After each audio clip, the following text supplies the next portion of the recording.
معاشرت والی زندگی ہماری بالکل کھوکھلی نظر آتی ہے۔ ہم نمازی ہیں، ہم روزے دار ہیں، ہم حاجی ہیں، ہم ذاکر ہیں، ہم شاغل ہیں، ہم تہجد گزار ہیں، سب کچھ ہے میرے محترم بزرگوں اور دوستوں، لیکن یہ بھی دیکھو کہ ہم صحیح معنی میں صحیح اور پکا مسلمان بھی ہیں یا نہیں۔ آج مسلمانوں نے معاشرت کا جو بیڑا غرق کیا ہے اور معاشرت کا جس طریقے سے جنازہ نکالا ہے، ہر طرف فتنہ ہے، ہر طرف فساد ہے، گھر گھر کی لڑائی ہے، آپس کے تنازعات ہیں، آپس کے وَمَن يُطِعِ اللَّهَ وَرَسُولَهُ فَقَدْ فَازَ فَوْزًا عَظِيمًا۔ صدق اللہ العظیم وصدق رسولہ النبی الکریم۔ درود شریف پڑھ لیجئے۔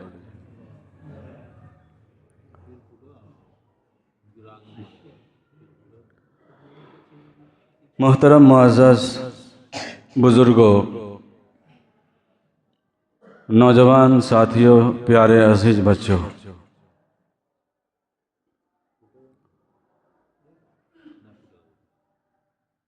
اس وقت میں نے آپ حضرات کے سامنے دو جگہ سے قرآن پاک کی دو تین آیتیں تلاوت کی ہیں۔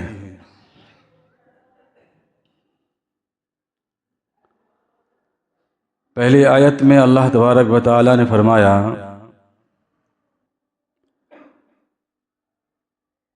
وَلَقَدْ أَنزَلْنَا إِلَيْكُمْ كِتَابًا، ہم نے تمہاری طرف ایسی کتاب نازل کی ہے، ایسی کتاب اتاری ہے جس میں تمہارا ذکر ہے۔ افلا تعقلون، پھر بھی تم عقل سے کام نہیں لیتے۔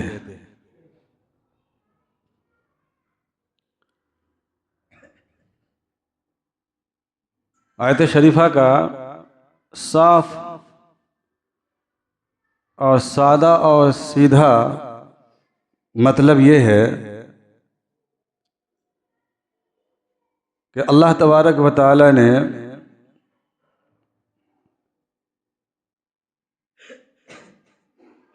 ہمارے لیے اور پوری انسانیت کے لیے اپنا ایک دستور دیا ہے، اپنا ایک قانون دیا ہے، جس کو دستور حیات اور قانون زندگی کہا جائے،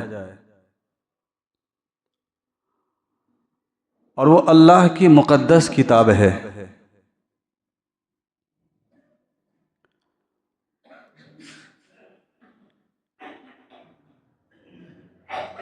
دنیا کے سارے مسائل اور آخرت میں فلاح و نجات اور آخرت کی ہمیشہ ہمیش کی کامیابی اللہ تبارک و تعالی نے اپنی اس مقدس کتاب کے اندر رکھی ہے۔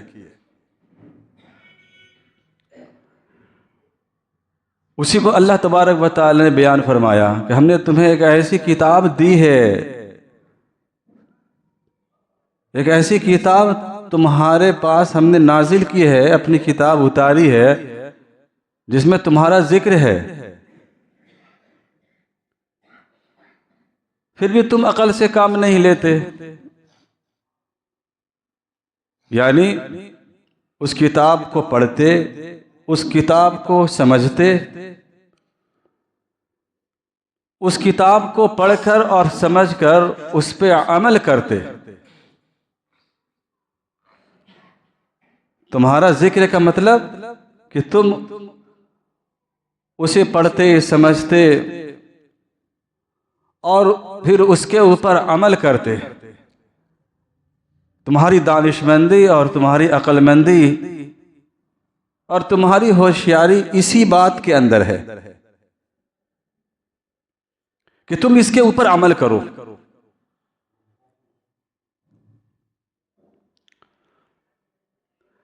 دین میرے محترم بزرگوں اور دوستوں صرف مسجد تک محدود نہیں ہے. مذہب اسلام صرف نماز اور جائے نماز تک محدود ہو جانے کا نام مذہب اور دین نہیں ہے،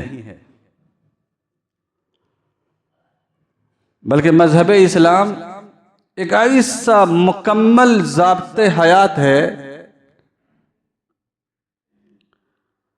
جس کے اندر اللہ تبارک و تعالی نے ہماری دنیا اور آخرت دونوں جہان کی بھلائی کو اس کے اندر پوشیدہ اور چھپا کر رکھا ہے. دونوں جہان کی کامیابی اسی کے اندر ہے. آج ہم صرف اور صرف نماز پڑھ لینے کو دین سمجھ لیا، مسجد تک آنے کو اور مسجد میں حاضری دینے کو ہم نے دین تصور کر لیا کہ نہیں ہم تو نمازی ہیں، رمضان کا مہینہ آئے گا ہم روزہ بھی رکھتے ہیں، اللہ توفیق دے گا تو حج بھی کر لیں گے. میرے محترم بزرگوں اور دوستو، دین ان چیزوں کے اندر محدود نہیں ہے. دین ہماری مکمل زندگی کا نام دین ہے. قرآن پاک کے اندر ایک سورت ہے سورۃ الحجرات 26ویں پارے کے اندر. اب اس سورت کو پڑھیں، اس سورت کا مطالعہ کریں اور اس سورت کا ترجمہ اور تفسیر آپ جب پڑھیں گے. یہاں الحمدللہ روزانہ فجر کی نماز کے بعد تفسیر پڑھی جاتی ہے. ابھی سورۃ الحجرات کچھ دنوں پہلے پوری ہوئی ہے. اب حضرات کے علم میں ہے یا نہیں ہے، لیکن میں تو پڑھتا ہوں، مجھے پتا ہے. معاشرت کے تعلق سے زیادہ احکام اللہ تبارک و تعالی نے پوری سورہ حجرات کے اندر بیان فرمائی ہے. اگر معاشرت یہ دین نہ ہوتی تو اللہ تبارک و تعالی پوری سورت کے اندر معاشرت کے احکام نازل کرتے. معاشرت کے سارے احکام، اکثر و بیشتر احکام اللہ تبارک و تعالی نے سورہ حجرات کے اندر بیان فرمایا. ہماری معاشرت کیسی ہونی چاہیے، ایک دوسرے کے ساتھ ہمارا رہنا، ملنا جلنا، ایک دوسرے کے ساتھ ہمارے معاملات، ایک دوسروں کے ہمارے اوپر حقوق، ایک دوسروں کے ساتھ ہمارا لین دین، ان سے بات چیت، ان سے ملنا جلنا. میرے محترم بزرگوں دوستو، یہ سارے معاشرت کے احکام. حضرات علماء کرام نے کتابوں کے اندر لکھا ہے کہ عبادات کے ساتھ اگر ہماری معاشرت درست نہیں ہے تو آپ مکمل ایمان والے نہیں ہیں. یہ معاشرت نہیں تو کیا ہے جس میں اللہ کے نبی صلی اللہ علیہ وسلم کا فرمان ہے، المسلم من سلم المسلمون من لسانہ ویدہ، کہ مسلمان وہ ہے، کامل مسلمان، کامل ایمان والا وہ ہے جس کی زبان سے اور جس کے ہاتھ سے ایک مسلمان محفوظ ہو. یہ معاشرت نہیں تو کیا ہے. اللہ کے نبی صلی اللہ علیہ وسلم کا فرمان ہے کہ مسلمان کا آئینہ ہوتا ہے. یہ معاشرت نہیں تو کیا ہے. اسی طریقے سے اللہ کے نبی صلی اللہ علیہ وسلم نے معاشرت کے احکام بیان فرمائے، احادیث کے اندر مستقل باب قائم فرمایا معاشرت کے. لیکن آج اس معاشرت کو ہم نے اپنی زندگی سے نکال کر باہر کر دیا ہے. معاشرت والی زندگی ہماری بالکل کھوکھلی نظر آتی ہے۔ ہم نمازی ہیں، ہم روزے دار ہیں، ہم حاجی ہیں، ہم ذاکر ہیں، ہم شاغل ہیں، ہم تہجد گزار ہیں، سب کچھ ہے میرے محترم بزرگوں اور دوستو، لیکن یہ بھی دیکھو کہ ہم صحیح معنی میں صحیح اور پکا مسلمان بھی ہیں یا نہیں۔ آج مسلمانوں نے معاشرت کا جو بیڑا غرق کیا ہے اور معاشرت کا جس طریقے سے جنازہ نکالا ہے، ہر طرف فتنہ ہے، ہر طرف فساد ہے، گھر گھر کی لڑائی ہے، آپس کے تنازعات ہیں، آپس کے اختلافات ہیں۔ یہ ساری چیزیں میرے محترم بزرگوں اور دوستو، یہ ساری چیزیں معاشرت سے تعلق رکھتی ہیں۔ مثال کے طور پر میں معاشرت کے تعلق سے اللہ کے نبی صلی اللہ علیہ وسلم اور خود اللہ تبارک و تعالی نے قرآن پاک کے اندر جو احکام دیا، ایک دو باتیں میں عرض کروں۔ اللہ کے نبی صلی اللہ علیہ وسلم، اللہ کا فرمان ہے، ان جاءکم فاسق بنبأ فتبینوا، کہ اگر تمہارے پاس کوئی خبر لے کر کے آئے، کوئی بات تمہارے سامنے آئے، فتبینوا، تو اس کی پہلے تحقیق کر لیا کرو۔ ابھی آپ کو بات میں سمجھ میں آئے گی کہ میں یہ بات کیوں کہہ رہا ہوں۔ ہمارے موبائل پر اور ہمارے واٹس ایپ پہ اور فیس بک پہ کوئی میسج آیا،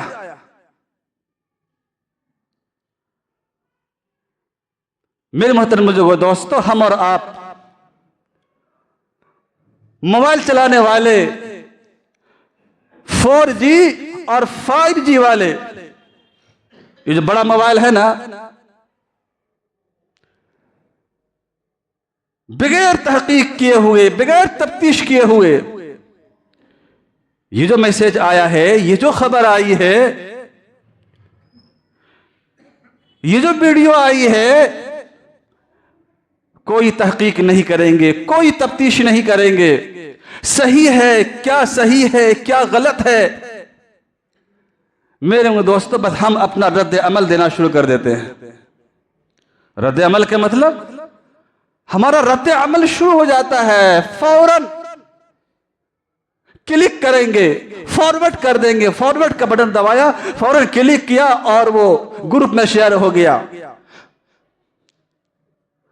پورے شہر کے اندر بات پھیل گئی، پورے ملک کے اندر، یہاں تک کہ بعض خبریں ایسی ہوتی ہیں کہ پوری دنیا کے اندر پھیل جاتی ہے، پتہ یہ چلا کہ وہ خبر ہی غلط تھی۔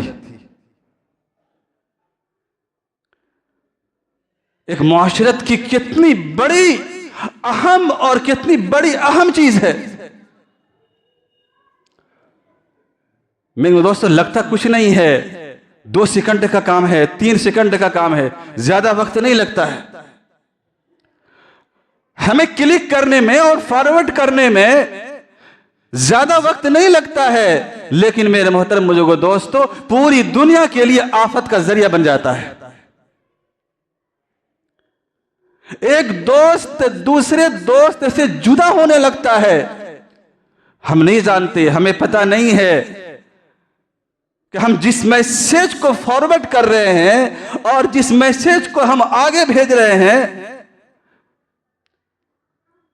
اس کا رد عمل جو ہم پیش کر رہے ہیں، نتیجہ کیا ہوگا، آنے والے وقت میں اس کا نتیجہ کیا سامنے آئے گا۔ قرآن کا حکم ہے، ان جاءکم فاسق بنبأ فتبینوا، جب کوئی فاسق بد کردار تمہارے پاس کوئی خبر لے کر کے آئے تو اس کی تحقیق کرو، پہلے اس کی تفتیش کرو۔ ہندوستان کے اندر ایک بادشاہ گزرا ہے، محمد شاہ،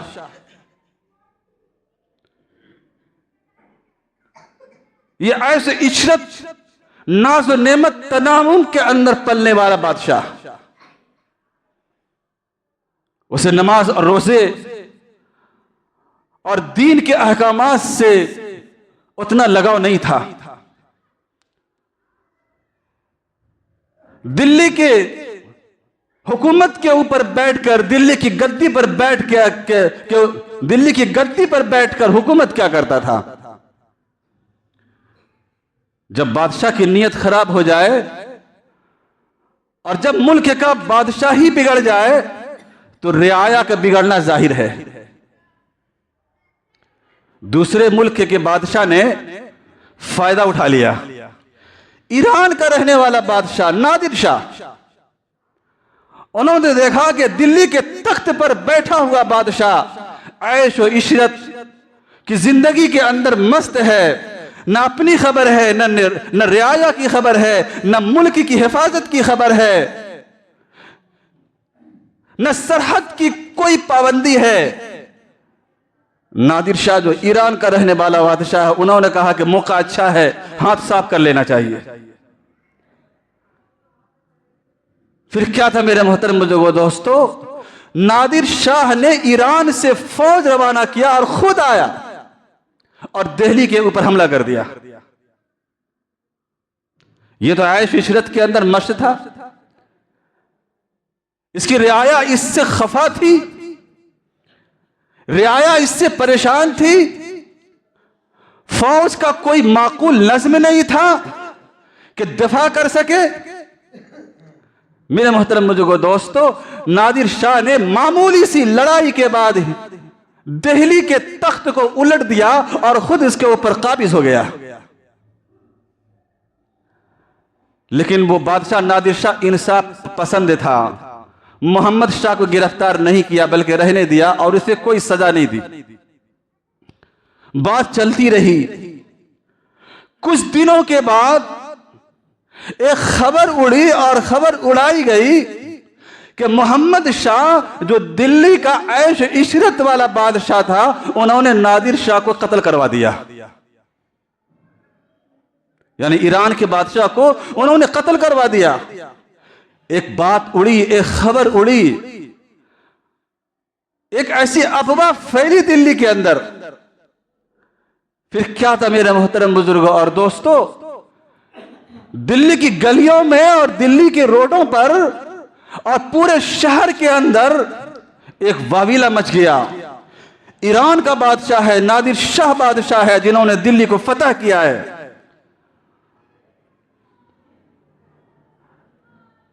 رات بھر کشتم کشتی ہوئی, آپس کے اندر لڑائی ہوئی, جھگڑے ہوئے, قتل ہوا. حالانکہ نادر شاہ وہ قتل نہیں کیے گئے تھے, شہید نہیں ہوئے تھے. نادر شاہ صبح ہوتے ہی گھوڑے پر سوار ہو کر, اس زمانے کے اندر کوئی ہیلی کاپٹر یا کوئی اس طرح کی سواری تو تھی نہیں, اپنے گھوڑے پر سوار ہو کر دلی کے سڑکوں پر آئے.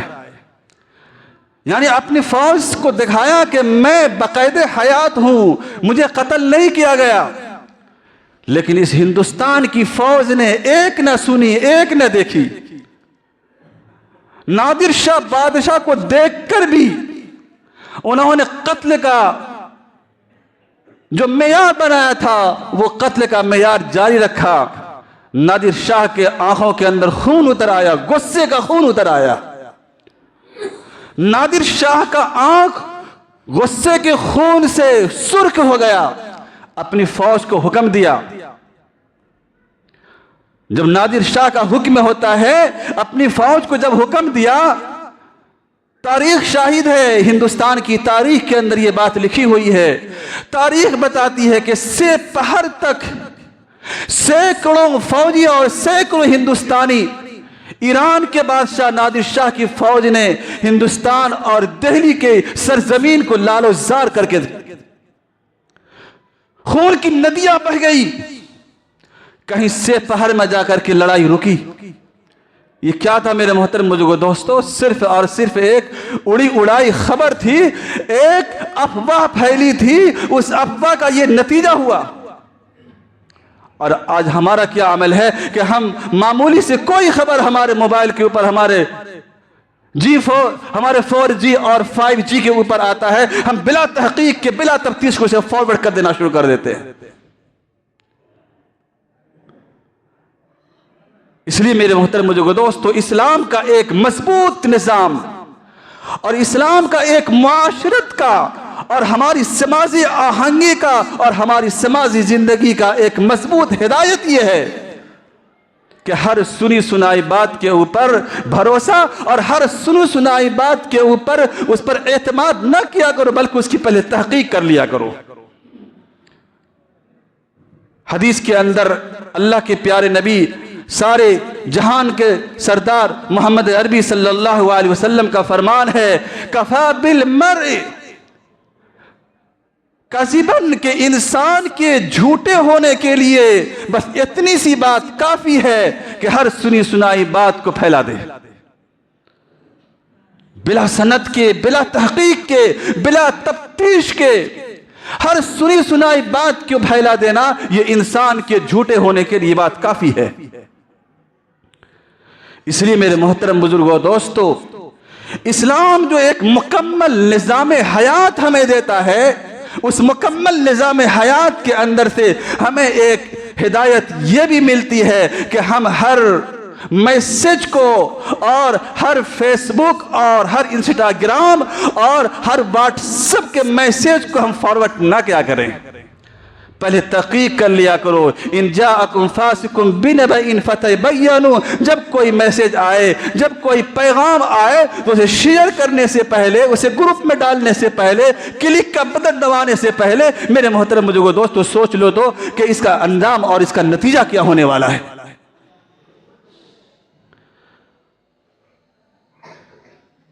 اسلامی اصول میں سے، اسلامی ہدایات میں سے ایک اہم اصول جو ہماری معاشرت کو بنا سکتی ہے، ہماری معاشرت کو سنوار سکتی ہے، ہماری معاشرت کے اندر خوبیاں پیدا کر سکتی ہے میرے محترم بزرگوں دوستو، وہ یہ ہے کہ ہم اپنی معاشرت کو ان چیزوں سے پاک اور صاف رکھیں۔ اسی طریقے سے سورہ حجرات کے اندر اللہ تبارک و تعالیٰ نے معاشرت کے تعلق سے بے شمار ہدایات سورہ حجرات کے اندر بیان فرمائی ہیں۔ اللہ سے دعا ہے اللہ تبارک و تعالیٰ کہنے اور سننے سے زیادہ عمل کی توفیق عطا فرمائے۔ وآخر دعوانا ان الحمد للہ رب العالمین۔